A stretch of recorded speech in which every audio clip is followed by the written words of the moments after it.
Radar Paulista apresenta Momento O Inédito Viável, com Emerson W. Dias, o provocador filosófico.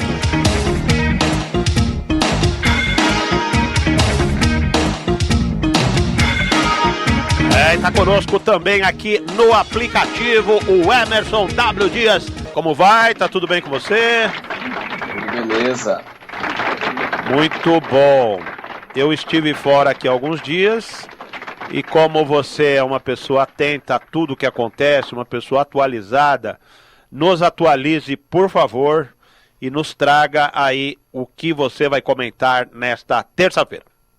Você falou agora que esteve fora uns dias, eu lembrei daquela música do Paralamas do Sucesso. Eu tive fora uns dias, numa onda diferente. É verdade. Lembra dessa? Muito bem lembrada. Aliás, eu acho que quando eu falei, eu já também trouxe essa música na minha cabeça. Estive fora uns dias.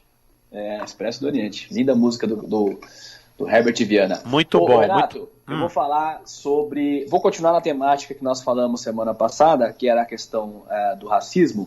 Tá. Porque olha só que interessante.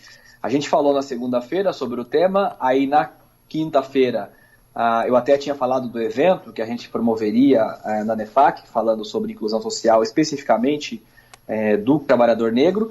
E, para minha surpresa, neste fim de semana, a revista Veja trouxe uma matéria chamada Sim, Somos Racistas, com uma extensa pesquisa falando sobre racismo no Brasil. Então, acho que acertamos a data para falar do assunto e a Veja nos copiou e trouxe a pauta, mas é importante que ela copie mesmo, porque é uma pauta que merece ser debatida cada vez mais. Com certeza. E o que me chamou a atenção, Renato, nessa pesquisa chamada, né,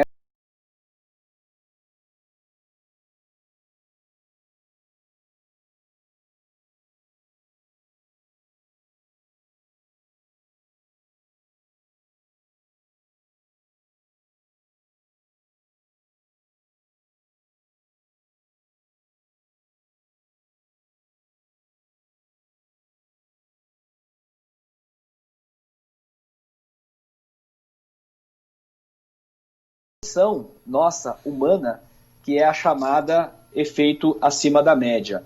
De uma forma geral, Renato, a gente tende a achar que nós somos melhores do que nós somos, né? Todo mundo sofre um pouco disso, de uma certa falta de modéstia. Por quê? Por exemplo, se você perguntar para 100 profissionais, 100 engenheiros, 100 professores, 100 médicos, 100 dentistas, se eles se acham, por exemplo, figurando entre os 10% mais competentes, mais dedicados, né? As características boas da profissão ou para a avaliação. Certamente, desses 100 profissionais de qualquer categoria, 90 vão dizer que se consideram entre os 10% mais competentes ou mais dedicados, mais esforçados, enfim, não importa. Agora, isso é impossível, né, Renato? Porque 10% não cabe 90 pessoas, né? Então, nós temos isso, automaticamente nós somos. Eu acho que isso aparece, Renato, quando essa pesquisa revela que 34% afirma que o Brasil não é um país racista e 61% afirma que sim. Eu acho que esse é um efeito. Por quê? Vamos aos números, Renato. 56% da população brasileira é autodeclarada de pretos e pardos. Acontece que nós só temos 4,7% de pessoas negras e pardas em cargos de liderança nas 500 maiores empresas do Brasil. Só 4,7%. Só 2,6% formados em medicina, por exemplo. Só 17% dos senadores, 24% do deputado federal, 2,9% dos ministros de Estado, desde a redemocratização do país. Você quase não lembra, né? Quem desses 2,9%, quem foram os ministros negros no Brasil. 18% da magistratura, sendo que apenas 9% em tribunais superiores. E só 2,5% dos membros da Academia Brasileira de Letras e 9% dos analfabetos no país, sendo que é mais do que o dobro do analfabetismo das pessoas brancas, que compõem 3,9%. E desses números que você colocou aí agora há pouco, sobre as mortes no Brasil em decorrência da Covid-19, 55% são negros, contra 38% dos brancos. E por que isso? Porque as condições salariais dos negros são menores que a dos brancos. Eu estou falando isso tudo com base em pesquisa. Né? E se for mulher negra, então, é menor ainda a remuneração. E certamente, por ter menor remuneração, tem piores condições de moradia, de infraestrutura, de atendimento hospitalar e certamente sofrem mais com as doenças, principalmente com a doença aí do Covid-19. Ou seja, como é que pode, Renato, a gente ter 34% da população ainda dizendo que o Brasil não é um país racista, quando os números falam por si só da falta de oportunidade e igualdade que 56% da população não tem nem um terço dessa representatividade nas instâncias de poder, onde são definidas as leis, as políticas públicas, as promoções, ou seja, a ascensão social das pessoas dentro de uma sociedade. E o que me choca é que, quando você olha, né, o artigo 5º da Constituição brasileira, o que ela diz? Todos são iguais perante a lei, sem distinção de qualquer natureza, garantindo-se aos brasileiros e aos estrangeiros residentes no país a inviolabilidade do direito à vida, liberdade e à igualdade, segurança e à propriedade. Não dá para dizer que isso está acontecendo no Brasil, né?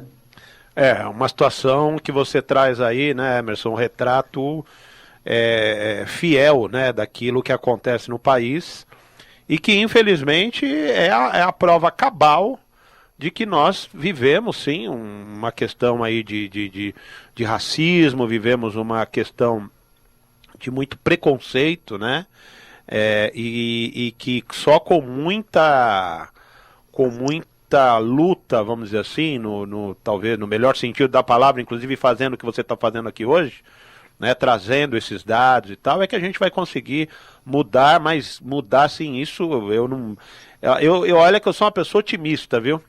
Mas eu não consigo ver, assim, uma solução, não diria, né, mas uma condição melhor, né, em curto prazo, vamos dizer.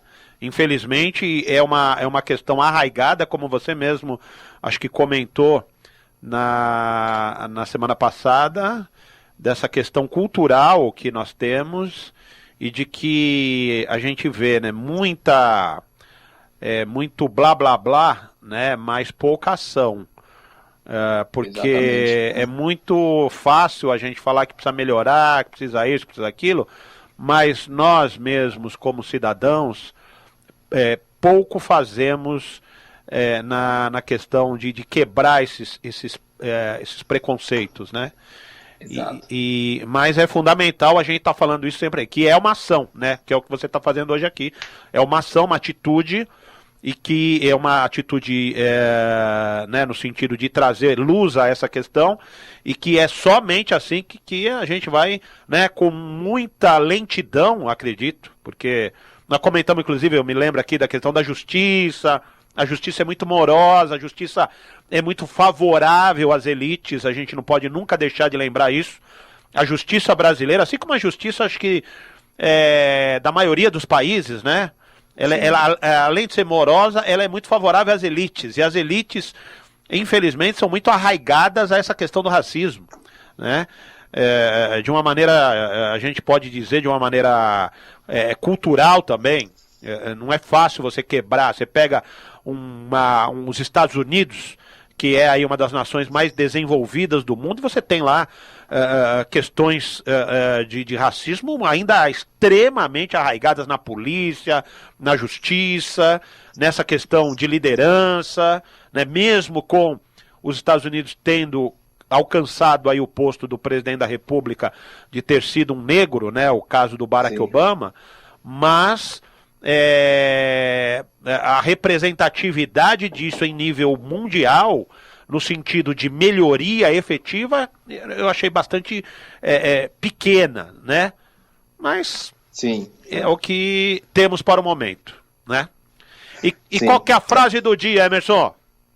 Ô Renato, eu estava olhando aqui também, né, o artigo 3º da Constituição Brasileira, que diz que os objetivos fundamentais da República são construir uma sociedade livre, justa e solidária, né? Para que a sociedade seja de fato livre, justa e solidária, você precisa ter ações afirmativas. E ações afirmativas, inclusive, passam, por exemplo, por um tema polêmico, mas que os números têm mostrado que cada vez mais sim é importante, que são a questão das cotas, né? Sim. E aí, olha só, Renato, Nietzsche, o filósofo Friedrich Nietzsche, no texto Além do Bem e do Mal, que é um texto de 1886, tem uma frase fantástica que diz o seguinte: quando todo mundo é igual, ninguém precisa de direitos.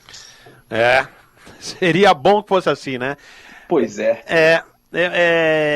Porque assim, a gente falar, né, da igualdade é muito complicado também no sentido da divisão também de renda, né, da justiça social, que extrapola as questões, inclusive, de racismo também, né, Emerson? Que a gente vai entrar no cenário aí de classes sociais que efetivamente não nasceram em condições das mais significativas, né, no aspecto financeiro, e sofrem, né, e vão continuar sofrendo, porque vão enfrentar no mercado de trabalho pessoas muito melhor preparadas, porque nasceram em condições melhores, né, e aí, quer dizer, essa questão da igualdade é ainda mais distante, que eu acredito, do que a própria questão do racismo, que tanto aflige a todos nós, né? Mas muito bom, Emerson, muito bom o tema novamente aqui, e você que nunca havia trazido a questão do racismo, como você mesmo citou da outra vez, agora trouxe duas edições com esse assunto, que são bastante pertinentes para o momento. Deixe seus contatos aqui para os nossos ouvintes internautas, Emerson. Ô Renato, e se tiver mais alguma informação importante ao longo dessa semana, como por exemplo uma pesquisa como essa, importante e relevante, eu vou falar pela terceira vez e aí vou pedir música no Fantástico também, porque eu acho que merecemos. Com certeza. O site é www.oineditoviavel.com.br e nas redes sociais nas redes Já sociais, vai pedir música? Não tá na hora ainda, hein? Só se tiver a terceira. Exatamente. Acesse lá o ineditoviavel.com.br e nas redes sociais o Inédito Viável tem acesso a todo o conteúdo que a gente fala aqui às segundas-feiras no Radar Paulista. Tá certo, Emerson. Então uma boa semana para você e até segunda com mais um momento O Inédito Viável. Para todos nós, Renato.